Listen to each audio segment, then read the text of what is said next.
Buenas tardes, un saludo muy especial para todos los asistentes a este interesante escenario académico. Quiero agradecer muy especialmente al doctor Vela y a la doctora Esguerra por permitirme estar en este espacio. Mucho de lo que tenía preparado para ustedes ya se ha dicho, entonces intentaré no ser repetitiva, y además es un enorme desafío para una abogada penalista, pues participar en un foro con un científico doctor en inteligencia artificial. Para mí ha sido todo un desafío este tema, y brevemente les quiero contar que aunque me formé en Derecho Penal y después de estar más de una década en el servicio público, hace un par de años decidí que quería volver a estudiar, porque lo que había estudiado años atrás se había quedado quizás obsoleto frente al influjo de la tecnología, de la innovación, del liderazgo, y por eso los últimos 2 años me he dedicado a estudiar en diferentes universidades, y uno de los temas que más me ha llamado la atención es el de la inteligencia artificial. Entonces, permítanme empezar estas reflexiones hablándoles de un artículo que me leí cuando me hicieron la invitación a participar en este interesante espacio. Y el artículo fue escrito por Catherine Fried, que se titula, bueno, en español es ¿podrá la inteligencia artificial hacer nuestros doctorados? Y me pareció que en ese artículo que les voy a compartir a ustedes está mucha de la síntesis que podríamos sacar de este escenario académico. Pero lo interesante del artículo es que esta autora compara dos cosas que a su vez no son tan similares. Una es cómo se hacían las tesis doctorales en la década de los 80 en una máquina de escribir, con libros que estaban en físico, con memofichas e incluso pues con todas las dificultades propias de ir a la biblioteca todos los días. Y cómo se hace una tesis doctoral en el siglo XXI, pues ya ustedes se han aproximado a la cantidad de información que puede existir sobre un tema, sobre las capacidades de la inteligencia artificial para apoyar traducciones, escritura, nuevas ideas, pero ella llega a una conclusión que comparto plenamente, y es que nunca una inteligencia artificial, como está concebida hasta nuestros tiempos, podrá hacer una tesis doctoral. Y que quizás apoyarnos demasiado en la inteligencia artificial suponga un doble esfuerzo para el investigador, porque a su vez tendrá que revisar nuevamente lo que hace la inteligencia artificial. Y pone sobre la mesa otro factor, y es que muchas de las citas que aparecen en el ciberespacio corresponden a revistas científicas, pero no a libros. Entonces, el trabajo del doctorado, y particularmente en las ciencias humanas, pues nos obliga a ir a los textos y a revisar las citas y toda la información que está allí. Y por tanto ella dice, bueno, yo me he dedicado mucho tiempo a la tecnología y coincido en llegar a la conclusión que se podrá apoyar en ciertas cosas, pero al final la posibilidad de que un doctorado cree conocimiento, cree nuevas ideas, va a corresponder 100% a la inteligencia humana. Entonces, esto que se los compartiré me parece muy interesante para efectos de esta pequeña charla. Y otra cosa que les quiero hablar es algo que pasó esta semana, el pasado martes, en un campus de California. Como ustedes saben, allí está el Silicon Valley, y todas las discusiones en torno a estos temas son permanentes. Pero el pasado martes, una conferencia de penal que fue encabezada por la vicefiscal general de los Estados Unidos, Lisa Mónaco, analizaba el tema de la ciberseguridad y el impacto que estaba teniendo la inteligencia artificial en las investigaciones penales. ¿Y por qué lo traigo a colación? Por dos cuestiones. Una, la fiscal Mónaco dice, la inteligencia artificial nos produce muchas promesas, pero nos produce sobre todo grandes desafíos y también grandes incertidumbres.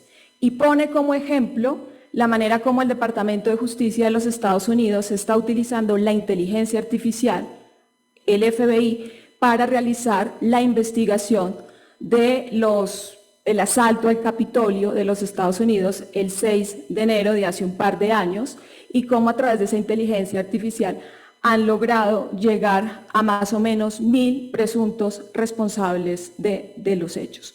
Sin embargo, ella no es muy optimista y aunque dice que la inteligencia artificial puede facilitar las investigaciones penales, todavía el control de esas investigaciones queda muy orientado a la intervención humana. Bueno, estas eran las preguntas que se me formularon para efectos de esta conferencia.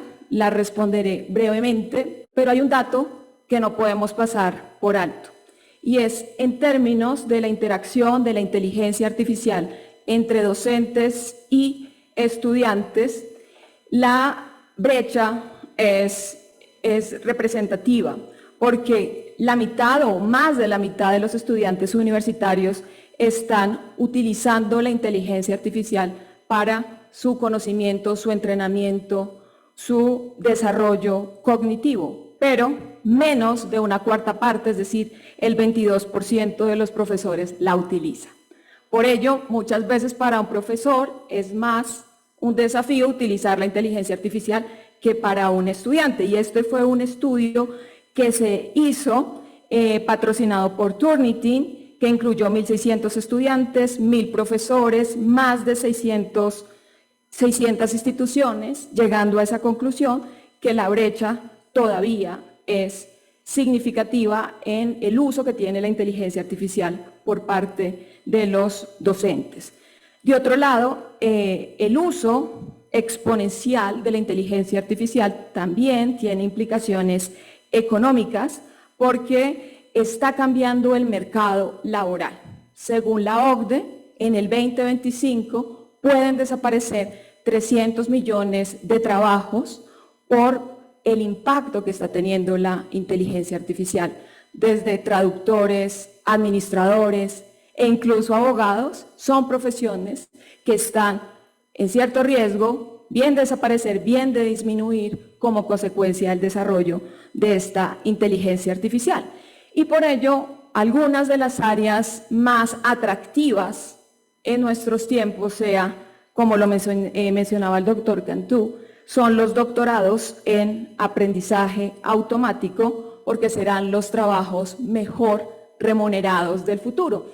Y desde el punto de vista del derecho, pues todo el tema del legal tech y la forma como los abogados también optimicen este tipo de herramientas, pues puede seguir generando una interrelación entre el derecho y los estudios STEM para que se desarrollen mejores habilidades. Pero sin duda, uno de los puntos de cuello de botella de la literatura académica son estas, digamos, herramientas de inteligencia artificial. Yo he preparado un cuadro que les voy a dejar sobre cuáles me han funcionado a mí particularmente, cuáles son sus ventajas y sus desventajas.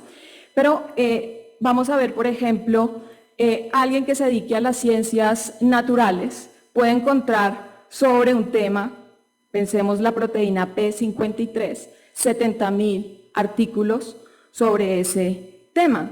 Y va a ser muy difícil que una persona pueda llegar a tener la capacidad de leer o de abordar estos artículos. Y es allí cuando la inteligencia artificial puede contribuir. ¿Y cómo puede contribuir? Pues a través de la analítica de datos, ya se comentó aquí, la corrección de textos, las traducciones cada vez más fiables y, por supuesto, a la optimización de ideas, pero no a la creación de nuevas ideas, porque allí está una de las cuestiones de la inteligencia artificial generativa, que ella no es capaz de producir nuevas ideas, pero sí de analizar toda la información con la que ha sido, digamos, programadas. Y esto ha hecho que las universidades alrededor del mundo pues se tengan obligatoriamente que subir al avión o al autobús de la inteligencia artificial. Pero quiero traer dos casos que no se han mencionado aquí, también para hablar de las injusticias que puede cometer la inteligencia artificial. Turnitin, por ejemplo, en abril del 2023, en un informe, en una publicación del Washington Post, demostró cómo Turnitin señaló a un estudiante inocente de haber plagiado a través de inteligencia artificial. Pero no es el único caso. Se han también, en procesos de valoración del plagio con ChatGPT, llegado a conclusiones en las cuales la inteligencia artificial se equivoca y puede señalar un documento como de plagio cuando no lo es. Después de este informe, Turnitin dio una respuesta y dice que simplemente es un indicativo y que, por lo tanto, las valoraciones que el sistema hace deben quedar al arbitrio del evaluador y que, por lo tanto, es un indicativo. Obviamente, este caso tuvo que retractarse, entrar nuevamente a valorar el estudio del alumno, pero imagínense ustedes cuando el alumno recibe ese informe de plagio sin serlo. Y otra de las noticias también es que aquí se ha relacionado en cuanto a publicaciones de tecnología que después de salir a la luz científicamente, pues demuestran que su contenido está soportado en inteligencia artificial. Y este es un problema que no se queda estrictamente en lo ético, que trasciende a lo jurídico y a lo económico en cuanto, por ejemplo, esta publicación de las 77 noticias que tenía, 41 estaban conectadas con el uso de la inteligencia artificial sin las debidas citas, sin la debida corroboración. Y este cuadro lo he traído aquí para sintetizar un poco esas ventajas y esas desventajas, lo que algunos llaman el lado luminoso o el lado oscuro de la inteligencia artificial, el lado prometedor o el lado desafiante. Sin lugar a dudas, yo considero que estas ventajas pues están cambiando mucho la manera de hacer las cosas, inclusive en la justicia. Ya hablamos en algunos países como China y como Estonia de los jueces robots.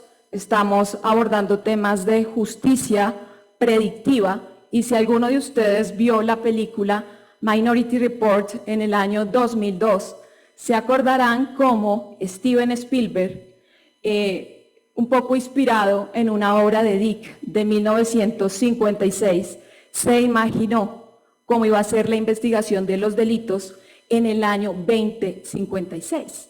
No hemos llegado al 2056, pero en el 2024 estamos muy cerca de la predicción que hizo Steven Spielberg. Y por eso la inteligencia artificial no es ciencia ficción, pero tiene un poco de esta. Ya aquí se ha hablado sobre el concepto de la inteligencia artificial generativa, no volveré a ella, pero sí quiero un poco indicar que en el ámbito de la escritura académica hay dos momentos claves y uno es bastante reciente.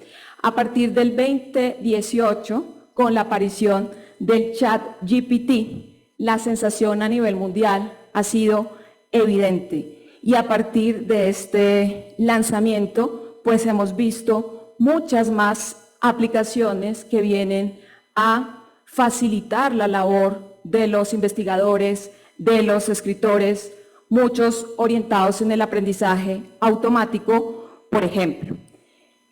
Usos de la inteligencia artificial, frente a la primera pregunta, ya lo hemos analizado a lo largo de esta mañana en el ámbito de la investigación y esto a manera de sumario, podríamos decir que la inteligencia artificial está articulada con el data science para procesar, analizar grandes conjuntos de datos, identificando patrones y perspectivas. Pero en el ámbito de la investigación académica no puede asimilarse la investigación en ciencias naturales y en ciencias humanas porque los resultados son distintos. En la revisión bibliográfica ya hemos visto que un solo tema puede tener más de 70.000 referencias. La inteligencia artificial nos ayuda para generar hipótesis, para revisar bibliografía. En el ámbito de la enseñanza, pues muchas de las innovaciones han venido a través del aprendizaje personalizado, el sistema de tutoría inteligente 24/7 y la calificación automatizada. En el terreno también del aprendizaje, ya no, y esto no solo por la pandemia, sino por el propio avance de la tecnología, el aprendizaje que estamos viendo en la actualidad es un aprendizaje adaptativo. Y es adaptativo porque puede ajustarse al nivel o a la dificultad de los materiales del curso y puede considerar una mayor o menor evolución en punto al rendimiento de los estudiantes. Y por ello, el entorno de aprendizaje virtual puede ser mucho más interactivo que el aprendizaje convencional. También en la redacción y en la edición, ya aquí se ha hablado, 3 cuestiones claves: herramientas lingüísticas, coautoría y revisión de pares a través de inteligencia artificial, y también puede anticipar los mejores pares posibles de acuerdo a la naturaleza de la publicación. En cuanto a la administración, la inteligencia artificial también posibilita mayor retención estudiantil, predice, por ejemplo, temas de inscripción, evaluación del rendimiento del profesorado, son posibles gracias a la inteligencia artificial. Respuesta a la primera pregunta que se me propuso: ¿cuál es entonces el valor de la inteligencia artificial en los flujos de escritura académica? Podríamos decir que uno de los aportes significativos es que agiliza el proceso de escritura, supera barreras del idioma y difícilmente en algunos contextos el uso o el empoderamiento de una segunda lengua no es algo común, y por ello va a ser un sistema que permita romper brechas y que permita también hacer de la escritura algo más productivo para investigadores y para estudiantes. Sin embargo, aquí se ha indicado también, nos puede generar información falsa o inventada. Por ello, la corroboración siempre va a estar de la mano del estudio investigativo doctoral, porque todo lo que nos dé la inteligencia artificial será un apoyo, y ese apoyo estará supeditado al control y a la supervisión de los resultados. Pero vimos en la pasada herramienta que se nos explicó que para algunos quizás la escritura académica sea un enorme desafío, bien porque no se ha tenido la oportunidad de estar en contacto con ella, o bien porque la experticia ha sido más en el ámbito judicial. Y ahí es cuando estas herramientas pueden facilitar la calidad y la mejora del texto, y también pueden romper problemas asociados con la falta de alfabetización digital. En resumen, frente a esta primera cuestión, las ventajas se orientan al análisis de grandes cantidades de datos, a la creación de contenido textual, a la capacidad también de responder a diversas conductas, incluso de manera conversacional, a la generación automática de borradores, síntesis de contenidos de artículos, traducción de idiomas y automatización de tareas. Pero he querido traer este extracto de esta decisión de una Corte Regional de Sudáfrica a propósito de lo que se ha visto aquí en Colombia en particular desde hace unos 2 años para acá sobre, por ejemplo, jueces que utilizan ChatGPT y que lo introducen a sus providencias cuando están escribiendo una sentencia o están resolviendo una acción de tutela, como sucedió con el juez laboral de Cartagena. Y me parece que es un extracto bien interesante porque la Corte sudafricana señala que si bien pueden ser elementos novedosos, nunca la información que arroje, por ejemplo, un chatbot tendrá la capacidad, ¿no?, de hacer parte de una verdadera investigación si ésta no es verificada. Y en punto a la labor judicial es todavía más compleja porque los jueces en sus providencias pues están sometidos al imperio de la ley y están intrínsecamente relacionados con la función de motivación de sus decisiones. Por lo tanto, la información que se arroje allí será un elemento para construir el conocimiento judicial, pero no será la respuesta al problema jurídico que se aborda en el caso. Aquí también se han expuesto algunas herramientas. Considero que estas 5 herramientas son bastante buenas. El ChatGPT, por supuesto, en sus últimas versiones. Quillbot, a mí me gusta, nos permite ayudar o nos ayuda mejor en temas de gramática, temas idiomáticos, parafraseo. El Data Robot también sirve en aquellas investigaciones que tengan en cuenta un análisis estadístico y avanzado de modelos predictivos. Grammarly, de la que también se ha hecho referencia, y Elsevier Journal Finder. Existen tantas que yo no me voy a detener en ellas, se las dejo aquí expuestas y al final les muestro la tablita que elaboré con las que a mí me funcionan, pero hoy día tenemos demasiada oferta. Hay algunas que están más orientadas a la investigación de las ciencias humanas, otras de las ciencias naturales. Son herramientas revolucionarias que hay que conocerlas para responder a la pregunta si están diseñadas a mis necesidades o a mi tema de investigación. Por ejemplo, el Research Rabbit es una plataforma online que busca artículos de revistas académicas sobre las temáticas o sobre los autores que necesiten, y lo más destacable de esta herramienta es que recomienda artículos relacionados con el artículo que usted haya buscado.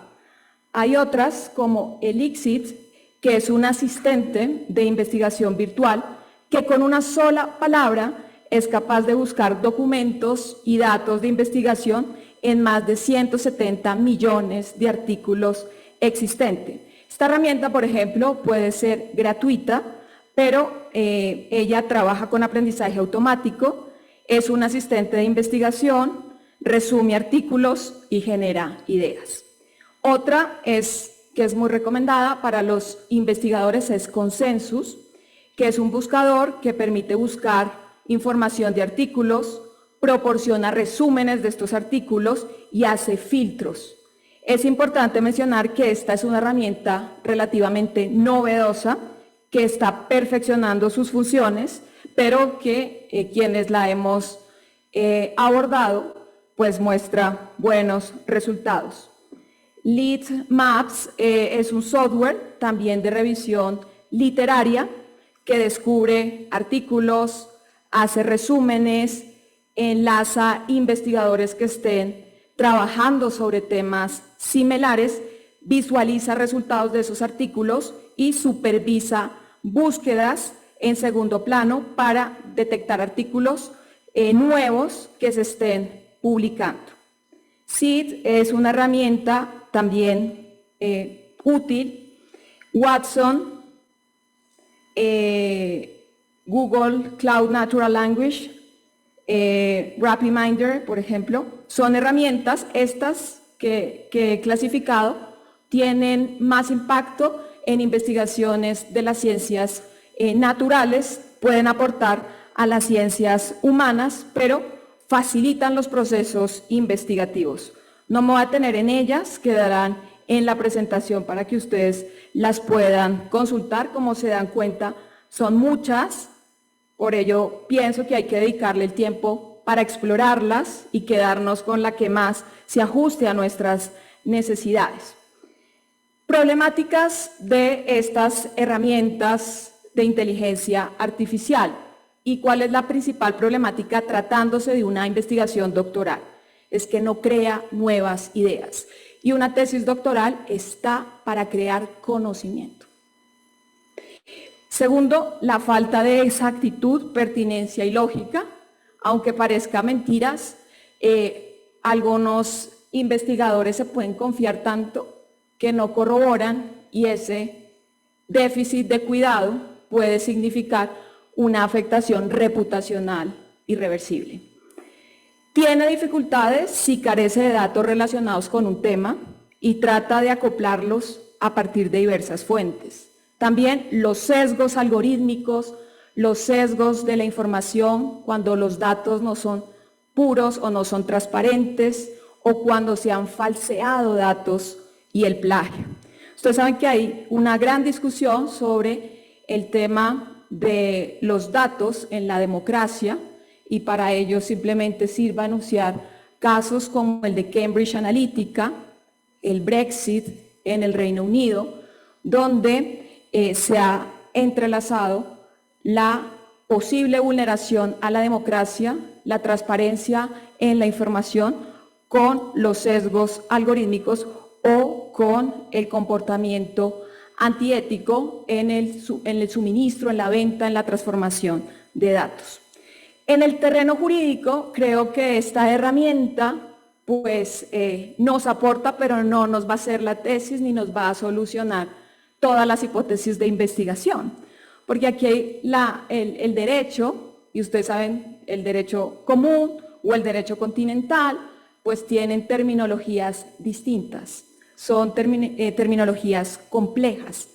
Los juristas requieren respuestas precisas y específicas que no solo van a considerar el derecho existente, sino también la jurisprudencia, la doctrina y otro tipo de fuentes frente a los cuales la capacidad de la inteligencia artificial hasta ahora no está 100% comprobada.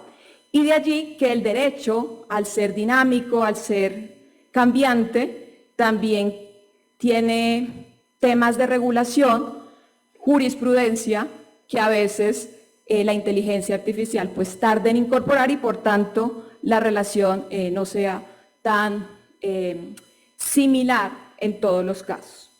Retos, la estandarización de las metodologías, la inclusividad y la diversidad de estas herramientas, el desarrollo profesional continuo, porque a lo mejor lo que estamos hablando hoy, dentro de un par de meses ya esté cambiado, la ética y la transparencia de la que se ha hablado aquí. Bueno, quiero hablar brevemente de algunas de las mejores prácticas. Seguramente ustedes ya las han conocido, pero particularmente me parecen buenas. Grammarly, que es una herramienta que mejora escritura académica, proporciona sugerencias también, comprueba el plagio, verifica temas de autocitación, entre otras cosas, y pues no tolera más del 20% de coincidencias en el texto. Killbot, que es otra herramienta que tiene estas ventajas, simplemente las enuncio como posibilidades.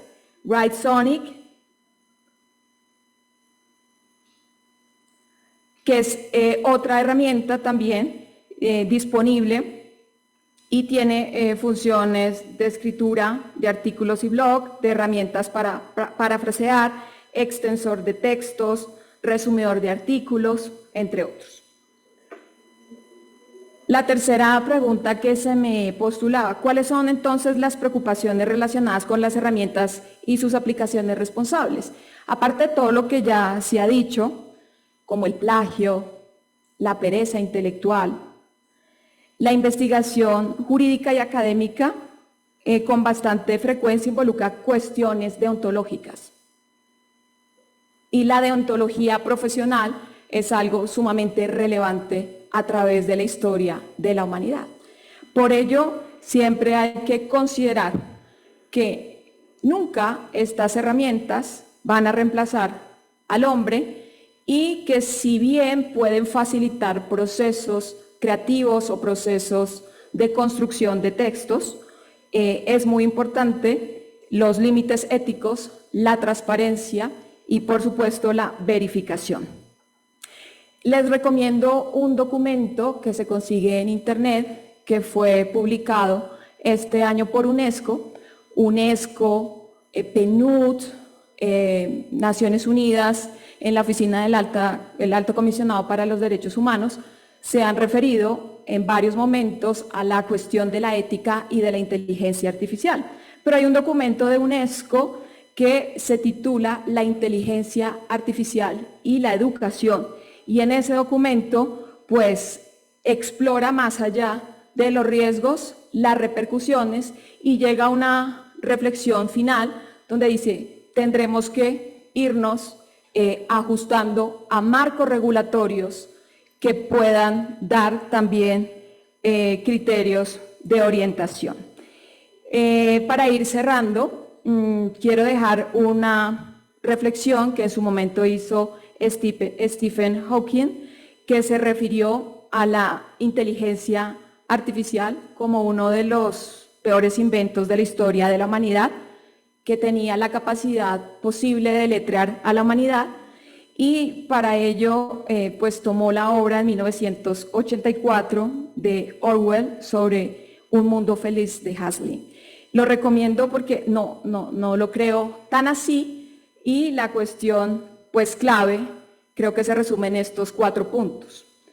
Que las universidades, por ejemplo, estuve revisando, ya lo tiene la Universidad de los Andes, tiene un comité que ha fijado los principios éticos de la utilización de la inteligencia artificial en la escritura académica, pero que existan unos principios éticos también da una serie de pautas. Y por otro lado, la orientación y la capacitación permanente, articular a través de los campus académicos la interacción, por ejemplo, de facultades de Derecho con facultades de Ingeniería, Economía, para construir capacidades de ingeniería a través de los prompts y la inteligencia artificial generativa, y también detectar plagio mediante inteligencia artificial, no solamente con una fuente, sino incorporando inteligencia humana. Bueno, cuestiones éticas inexploradas para el futuro: acceso y equidad, porque no todos los centros académicos tienen las mismas herramientas para ofrecer a sus estudiantes, y esto puede significar brechas importantes. La necesidad de conectar la inteligencia artificial con el valor humano, el impacto psicológico que pueda tener todo esto en los investigadores, en los alumnos, y también el uso de criterios a través de estas capacitaciones que permitan identificar prejuicios y discriminación oculta. Conclusiones. Rápidamente, el uso de la inteligencia artificial con fines académicos presenta posibilidades y retos que requieren evaluación cuidadosa. La automatización de tareas monótonas como la revisión de documentos o la identificación de citas en textos es una ventaja. Puede generar contenido académico como resumen o propuestas de investigación, y también facilita el estudio de Big Data y la analítica de los datos. Trasciende todo esto a lo que aquí ya se ha concluido, que es un trípode donde la inteligencia artificial esté conectada con 3 áreas: los derechos humanos, la ética, la transparencia, y quizás un cuarto que sería la accountability, para poder supervisar eso que está haciendo la inteligencia artificial. Un consejo final es: como no la va a reemplazar a la inteligencia humana, un investigador debe ser muy cauteloso. No debe generar esa codependencia con los resultados de la inteligencia artificial, y siempre debe tener una evaluación crítica y motivada de sus investigaciones. En el ámbito del derecho, pues hay que considerar otros actores claves, otros investigadores, otros autores, ciudadanos, instituciones, órganos gubernamentales, entre otros. Está en evolución, es parte ya de nuestras vidas, y la idea principal que les puedo dejar es que facilita procesos de escritura y de investigación, pero tenemos que conocerla, tenemos que explorarla y tenemos que ser ciertamente críticos a muchos de los resultados que allí aparecen. Explórenla, úsenla en lo que les pueda servir, pero intenten superar esos temas de la codependencia digital. Antes de terminar, simplemente les voy a poner aquí el cuadrito que elaboré, donde resumo las herramientas que he utilizado en la investigación postdoctoral que estoy haciendo. La investigación postdoctoral es sobre inteligencia artificial y la crisis del fentanilo en los Estados Unidos. Y definitivamente una de las conclusiones preliminares ha sido que la crisis de los opiáceos tiene una conexión muy estrecha con la tecnología. En la Deep Web hoy está el peor mercado clandestino de opiáceos. Ya no necesitamos humanos para que entreguen las dosis de opiáceos a los adictos. Las podemos pedir por sistemas de mensajería tradicional o podemos entrar a Deep Web y pedirlas a nuestras casas.